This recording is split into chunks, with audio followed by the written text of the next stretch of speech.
Hello traders, welcome back to my channel. So আজ আমরা আলোচনা করব এফভিজি সম্বন্ধে, মানে ফেয়ার ভ্যালু গ্যাপ সম্বন্ধে আমরা আলোচনা করব। মার্কেটে দু ধরনের ফেয়ার ভ্যালু গ্যাপ হয়, একটা হচ্ছে বুলিশ ফেয়ার ভ্যালু গ্যাপ, আরেকটা হচ্ছে বিয়ারিশ ফেয়ার ভ্যালু গ্যাপ সম্বন্ধে আমরা আলোচনা করব। আমরা চার্টের মাধ্যমে দেখব এবং তাহলে তোমাদের বুঝতে সুবিধা হবে কোনটা বুলিশ ফেয়ার ভ্যালু গ্যাপ, কোনটা বিয়ারিশ ফেয়ার ভ্যালু গ্যাপ এবং তাদের কাজটা কী। মেনলি আমরা প্রথমে আলোচনা করি বুলিশ ফেয়ার ভ্যালু গ্যাপ সম্বন্ধে। পুরোটা ইজি, তোমরা দেখো। মানে ইমব্যালেন্সটা কেন হচ্ছে? কারণ হচ্ছে ডোমেস্টিক ফান্ড যারা আছে বাইরে থেকে বা ইনস্টিটিউশন যারা আছে তারা কি করে, অনেক পরিমাণে বেশি টাকা ঢালে, সেই কারণে কী হয়, প্রাইসের তোমার ইমব্যালেন্স তৈরি হয়। এবার আমরা দেখব সেক্ষেত্রে কীভাবে ইমব্যালেন্সটা তৈরি হচ্ছে। ফার্স্ট ক্যান্ডেলের হাই আমরা মার্ক করব। ফার্স্ট ক্যান্ডেল, এই ক্যান্ডেলটা দেখতে পাচ্ছ, এই রেড ক্যান্ডেলটা হাইটা আমরা মার্ক করলাম, এবং সেকেন্ড ক্যান্ডেলটা এবং থার্ড ক্যান্ডেলের যে লো, দেখো থার্ড ক্যান্ডেলে এই যে বুলিশ ক্যান্ডেলে এই লো, তাহলে আমরা বুঝলাম কি এই রেড ক্যান্ডেলের ফার্স্ট ক্যান্ডেলে হাই, সেকেন্ড ক্যান্ডেলে আমরা মার্ক করবো না, থার্ড ক্যান্ডেলের লোটা। এই যে হাই, ফার্স্ট ক্যান্ডেলের হাই এবং থার্ড ক্যান্ডেলের লো, মাঝে দেখো একটা গ্যাপ আছে, এইটাকে বলা হচ্ছে আমাদের বুলিশ ফেয়ার ভ্যালু গ্যাপ। এইটাকে বলা হচ্ছে বুলিশ ফেয়ার ভ্যালু গ্যাপ এইটা কি হচ্ছে, এই যে প্রাইসের মুভমেন্ট দেখবে প্রত্যেকটা ক্যান্ডেলের সঙ্গে প্রত্যেকটা ক্যান্ডেলের লোটা কি হচ্ছে, কোনো গ্যাপ থাকে না। যখন এই গ্যাপগুলো তৈরি হয় তখন সেটাকে কিন্তু ফেয়ার ভ্যালু গ্যাপ হয়। আমরা বিয়ারিশটাও দেখব, কিন্তু এখানে আমরা কোথায় ট্রেডিং করব আর কোথায় করব না।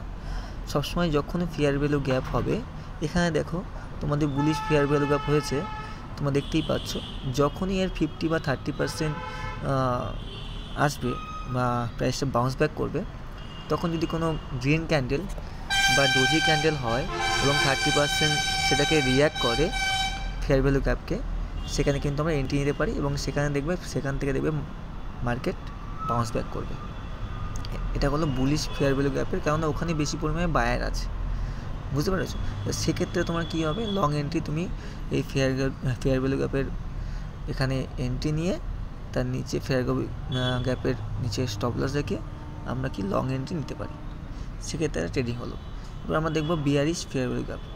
তোমাদের ভিডিওটা বুঝতে না পারো অবশ্যই আমাকে কমেন্ট করে জানাবে, অতি সোজাভাবে ইজিভাবে বুঝবো, তাহলে আমাদের বুঝতে সুবিধা হবে। এখানে দেখো এই যে ক্যান্ডেলটা, রেড ক্যান্ডেলটা তোমরা দেখতে পাচ্ছ, এই ক্যান্ডেলের লো, এই রেড ক্যান্ডেলের লোটা মার্ক করলাম এবং দেখো একটা বড় একটা রেড ক্যান্ডেল এসছে, এরপরে দেখো বড় একটা রেড ক্যান্ডেল এসছে, তারপরে দেখো এই ক্যান্ডেলের হাইটা, তাহলে ফার্স্ট ক্যান্ডেলের লো এবং থার্ড ক্যান্ডেলের হাই, দেখো বড় একটা গ্যাপ এসছে, এটাকে বলা হচ্ছে বিয়ারিশ ফেয়ার ভ্যালু গ্যাপ। দেখো মার্কেট এখানে রিটেস্ট করে এসছে, দেখো আমার হ্যাঙ্গিং ম্যান বানিয়েছে ক্যান্ডেলটা, তারপরে দেখো মার্কেট ফলিং এসছে এখানে, তাহলে এখানে শর্ট করা যেতে পারে। তোমরা বুঝতেই পারছো কীভাবে ট্রেডিংটা করা যায়, এখানে কিন্তু শর্ট করা যেতে পারে।